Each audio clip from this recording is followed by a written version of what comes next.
ஹாய்ங்க, இன்னைக்கான recipe broccoli சூப்பா.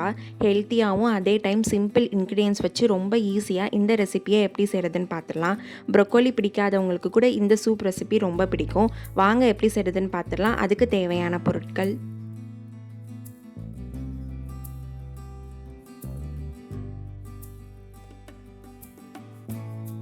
ப்ரொக்கோலியில் நிறைய nutritious content இருக்குங்க. நம்ம டெய்லி ஃபுட்டில் இதை சேர்த்துக்கிட்டா நமக்கு நிறைய ஹெல்த் பெனிஃபிட்ஸ் கிடைக்கும். ஸோ இந்த ப்ரொக்கோலியை குட்டி குட்டி பீசஸாக கட் பண்ணி எடுத்து வச்சுக்கலாங்க.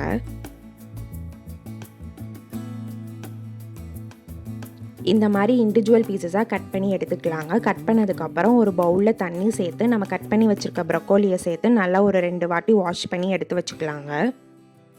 ஒரு குக்கரில் ஒரு கரண்டி நல்லெண்ணெய் சேர்த்துக்கலாங்க. இதுக்கு ஆப்ஷனலாக நீங்கள் கீயோ பட்டரோ கூட சேர்த்துக்கலாம். சேர்த்ததுக்கப்புறம் நல்லா அது சூடாகவும் நம்ம குட்டி குட்டியாக சாப் பண்ணி வச்சுருக்க வெங்காயமும் தோல் உரித்து கட் பண்ணி வச்சுருக்க கார்லிக்கையும் சேர்த்து நல்லா சாட்டே பண்ணிக்கலாங்க.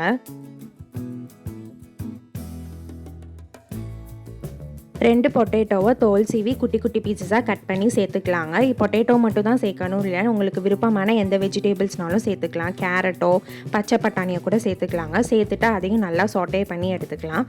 அதுக்கப்புறம் நம்ம கழுவி கட் பண்ணி வச்சுருக்க ப்ரொக்கோலியை சேர்த்து அதையும் நல்லா மிக்ஸ் பண்ணி விட்டுக்கலாங்க.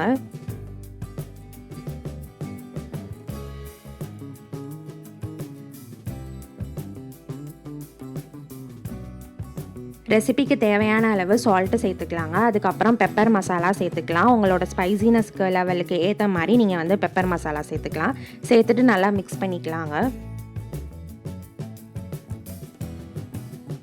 சூப்புக்கு தேவையான அளவு தண்ணி சேர்த்துக்கலாங்க. நான் 2 டம்ளர் தண்ணி சேர்த்துக்கிறேன். உங்களுக்கு வேணுங்கிற குவான்டிட்டிக்கு ஏற்ற மாதிரி தண்ணி சேர்த்துக்கலாம். சேர்த்துட்டு மிக்ஸ் பண்ணிவிட்டு மூடி போட்டு மூடி ப்ரெஷர் குக் பண்ணி எடுத்துக்கலாங்க. ஸோ ஒரு 2 விசில் வர அளவுக்கு நம்ம ப்ரெஷர் குக் பண்ணி எடுத்துக்கலாம்.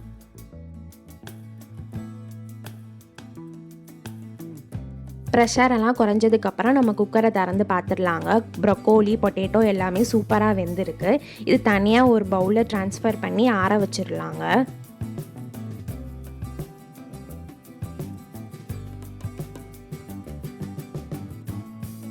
ஆறுனதுக்கப்புறம் நம்ம பாயில் பண்ணி வச்சுக்க ப்ரொக்கோலி பொட்டேட்டோவை ஒரு மிக்ஸி ஜாரில் சேர்த்து நல்லா ஸ்மூத்தியாக ஃபைன் பேஸ்ட்டாக அரைச்சி எடுத்துக்கலாங்க.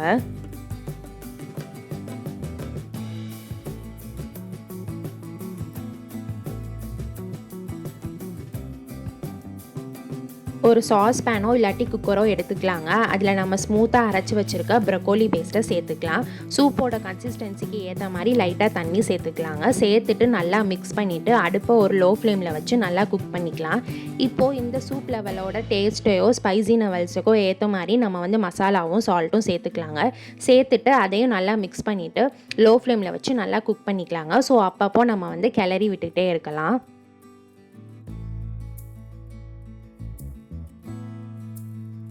ஜென்ரலாக சூப் ப்ரிப்பேர் பண்ணும் போது அதோட கன்சிஸ்டன்சியை மெயின்டைன் பண்ணுறதுக்கு நல்லா சாலிடாக கொண்டு வரதுக்கு கார்ன்ஃப்ளவரை கரைச்சி சேர்க்கலாங்க. பட் இங்கே நம்ம பொட்டேட்டோ சேர்த்துருக்கனால நம்ம கார்ன்ஃப்ளவர் சேர்க்கணும்னு அவசியம் இல்லை. அதுவே சூப்போட கன்சிஸ்டன்சியை செமி சாலிடாக சூப்பராகவே மெயின்டைன் பண்ணுங்க.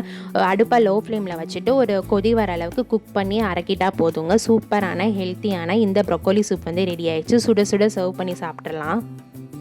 இந்த சூப் ரெசிப்பியை ஈவினிங் டைமில் ரொம்ப ஹெல்த்தியாக லைட்டாக சாப்பிடணும்னு நினைக்கிறவங்க கண்டிப்பாக ட்ரை பண்ணி பார்க்கலாங்க. செம்ம ஆப்ஷனாக இருக்கும். இந்த மாதிரி யூனிக்கான ரெசிபீஸ்க்கு சோறு-ரெடி-ஆ யூடியூப் சேனலை சப்ஸ்கிரைப் பண்ணி பெல் பட்டனை கிளிக் பண்ணிக்கோங்க. உங்கள் ஃப்ரெண்ட்ஸ் அண்ட் ஃபேமிலிக்கும் ஷேர் பண்ணுங்கள். தேங்க்ஸ் ஃபார் வாட்சிங்.